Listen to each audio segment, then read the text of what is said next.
I don't know if you stayed up to watch the president's speech last night. You know I go to bed early, so I had to catch it in the wee hours of the morning on the rerun. But President Biden is marking his 100th day in office today by traveling to Georgia to promote his new American Families Plan. He unveiled the proposal last night during his first address to a joint session of Congress.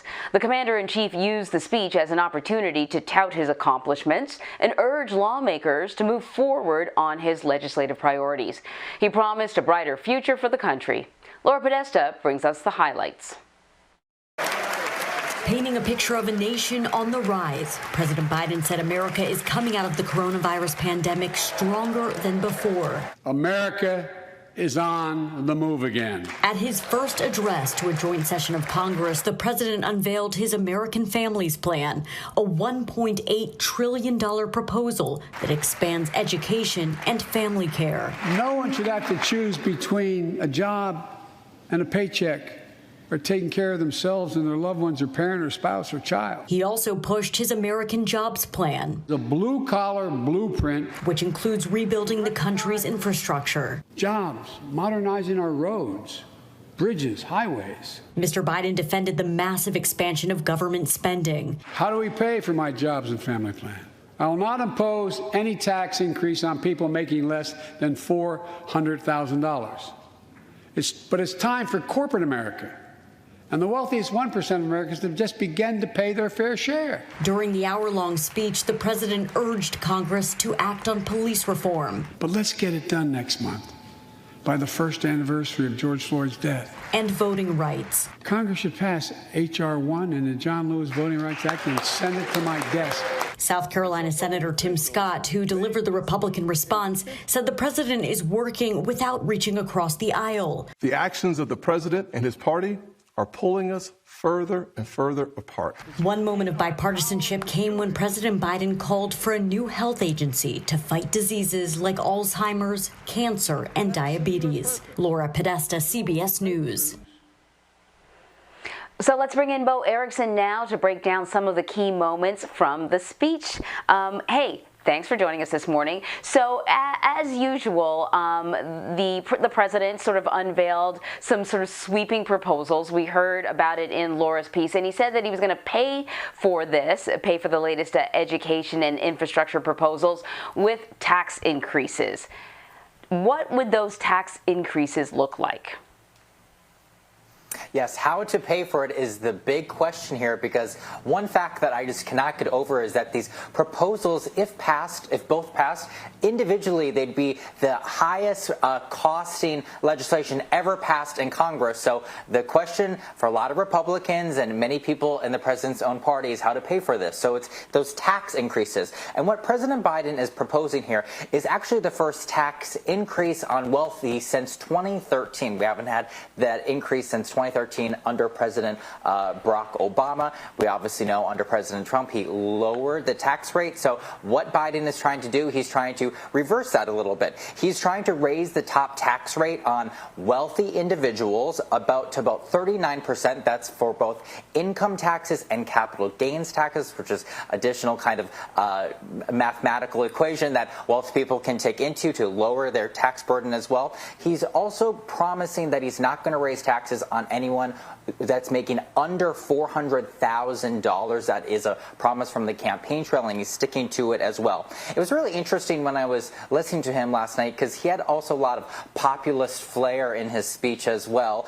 We kept seeing the camera go to Senator Bernie Sanders several times, because we were kind of hearing some elements of his campaign promises as well. President Biden was talking about millionaires and billionaires, and talking about the pockets of CEOs, and he's really trying to draw the message that he's not trying to punish or raise taxes on the middle class, but on wealthy individuals. And we saw a memo just recently from the White House that's saying raising taxes on wealthy Americans is a very popular thing to do for everyone else in the country. So I think they're going to go that route for it. Interesting. Yeah, it was funny watching the speech because there were fewer people there, and I would hear, the president deliver an expected kind of applause line, and then you would hear this sort of weak clapping, and I had to always remind myself that it wasn't because he wasn't being supported, it was because there was hardly as many people there as there normally is. So lots of space. The official response came from Senator Tim Scott, and he criticized the president's proposals and said that, he's pulling the parties apart. Has President Biden tried to work with Republicans during his first 100 days? And do you see any bipartisan cooperation on any particular issue on the horizon? Well, he's definitely meeting with them. He's had several meetings, bipartisan meetings, in the Oval at the White House. He's inviting lawmakers in to hear them out. The big complaint from Republicans right now is that they went along party lines to pass that American Rescue Plan, the large multi-trillion-dollar plan that gave money to really target the coronavirus relief package that was passed through that reconciliation process that we hear, which is just a fancy word to talk about how the Senate could pass things along party lines. The one kind of hopeful spot for people who care about bipartisanship is the George Floyd Justice in Policing Act, this police reform bill. Last night, this is something that I've really been monitoring a lot. I cannot stress how important it was for the president to almost bless the negotiations that have been happening in an informal way up on Capitol Hill on police reform. They've been happening between Congresswoman Karen Bass, a Democrat from California, and Republican Senator Tim Scott, who delivered that message there. And I believe I'm getting some indications right now that those negotiations can start as soon as today. So we may be seeing, as President Biden called for, some at least bipartisan cooperation by Memorial Day to pass police reform. That would be fantastic. So we've been talking about sort of domestic policy, but what about foreign policy? The president also spoke about the role of the U.S. in the world, our relationships with other countries. What did we learn? So what was so interesting to me is how frequent China came up in the speech.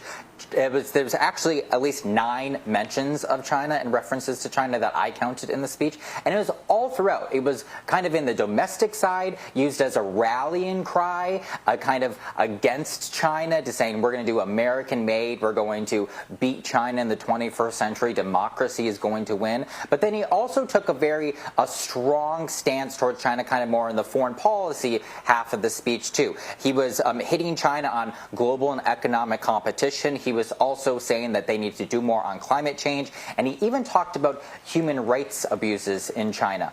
This is specifically interesting because when he started running for president, Joe Biden was actually being criticized for being too soft on China, and it was one of the most mentioned things in his speech last night. So I am looking to see if maybe we can have more bipartisan, at least conversations between President Biden and the Republicans, because this is something that they also care a lot and talk about a lot, is kind of this competition with China as well. Yeah, it should be interesting. Bo, thank you so much. Thank you.